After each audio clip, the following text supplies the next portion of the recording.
So, have you been traveling in a desert situation lately? Has the desert left you dry and thirsty and tired, which can lead to grumpiness, anger, frustration? Maybe you're having a desert moment right now, and this message has been on my heart for the last several weeks, and I guess I'm going to obey the Lord and share this with you. So I've been thinking a lot about. Let me ask you a question.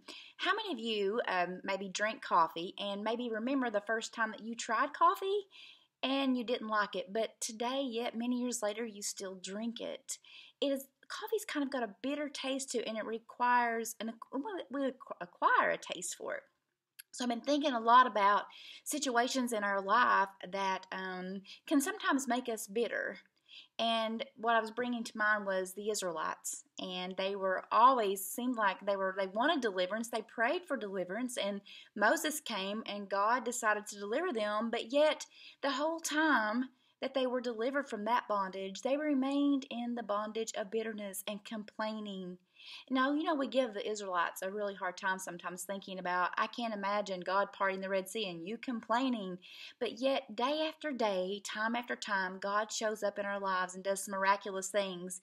And it only takes a moment of 1 minute of us not getting our way or something not happening the way that we want it to, that we become just like the Israelites. So on a journey, there's a rule of three. Your body can survive 3 hours only in extreme weather conditions, 3 days without water, and 3 weeks without food. The Israelites were traveling in the desert, and they were going on 3 days without water. That means the end of survival. They were at that brink of the moment when they weren't going to make it anymore. And then imagine physically not going to be, knowing that they could die without water, being that thirsty and dehydrated. Imagine how frustrated we would be, or they would have been at God. Just like when we're in our lives and we're going through a problem or a situation, and we're at that moment of desperation, and we say, God, I'm just not going to make it anymore. Where are you? I'm aggravated. Why are you letting this happen to me? Why is this going on? Why hasn't this gone away yet? Don't you see, God? I can't make it anymore.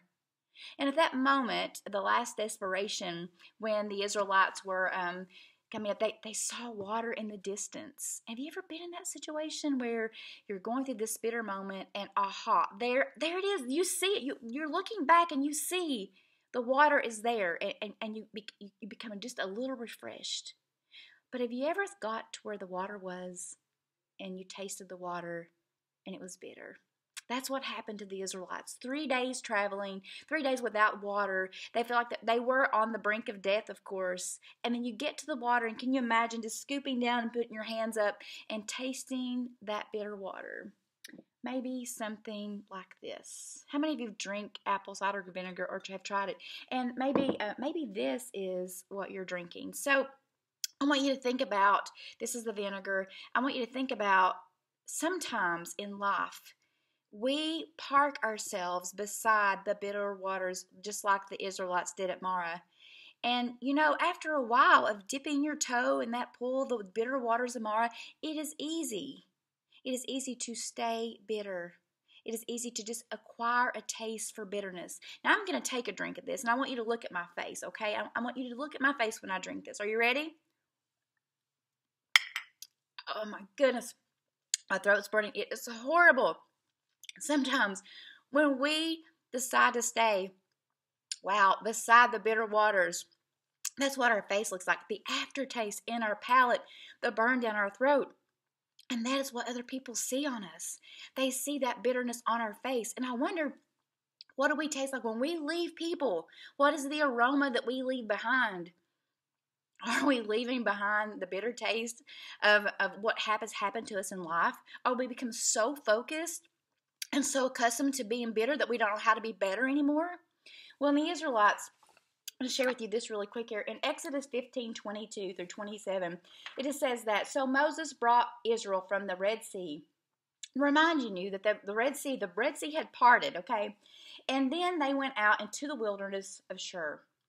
Are you having a wilderness moment? Have you been in the wilderness lately? And they went 3 days in the wilderness and found no water. Now when they came to Marah, they could not drink the waters of Marah, for they were bitter. Therefore, the name of that was called Marah. And the people complained against Moses, saying, "What shall we drink?" So he cried out to the Lord, and the Lord showed him a tree. And when he cast it into the waters were made sweet. He then made a statute and an ordinance for them, and there he tested them. And he said, "If you diligently heed the voice of the Lord your God, and do what is right in his sight, give ear to his commandments, and keep all his statutes, I will put none of the diseases on you which I have brought on the Egyptians, for I am the Lord who heals you." And then they came to Elim, where there 12 wells of water and 70 palm trees. So they camped there by the waters. Did you hear what it says? That the Lord is there to heal you. He is the great healer. He is where the ultimate true healing comes from. I don't know what you're going through in your life right now, but I'm going to ask you not to let it make you bitter. Don't carry around the look that you're drinking this all day long.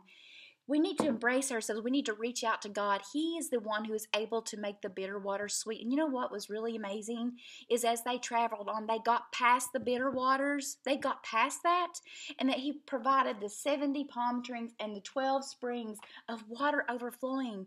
Not only was he going to provide them water, he was going to provide them shade. God is Jehovah Jireh. He is the great provider. I don't know what you're going through right now, but don't sit by the waters of Marah. Don't be dipping your toe in that water. Don't be becoming accustomed to the taste of bitterness, because it doesn't look beautiful on you. Seek the Lord. Obey his commandments. Be obedient to his word and his will. Most importantly, trust him. He can turn the most bitter waters into better waters. I'm going to show you this little analogy that I do here. I write the word, and I hope that you can see it on this video like this. I'm going to show you how I'm going to do this. Excuse my handwriting. You see the word here. Can you see this word bitter? Bitter. Look here. If you just take this right here and we make one little movement, bitter turns into better. One little twig of a branch turned the bitter waters to better waters, to sweet waters. Embrace the Lord no matter what you're going through right now. Remember that he is ultimately in control. Everything that touches our lives is filtered through fingers of love. God is there. Embrace those moments and learn from him. And whatever you do, don't drink the bitter waters. Don't get accustomed to it. Don't acquire a taste for that. Acquire a taste for the loving goodness of God. Be an encourager for him. Be an ambassador for him. And when people seeing you go through these bitter moments, let them see the look of love and joy and peace on your face. Those things are only the things that the Lord can provide, no matter what you're going through. There is this internal peace and this joy that you can have regardless of that. Show others what God can implant inside of you. Don't be bitter, be better.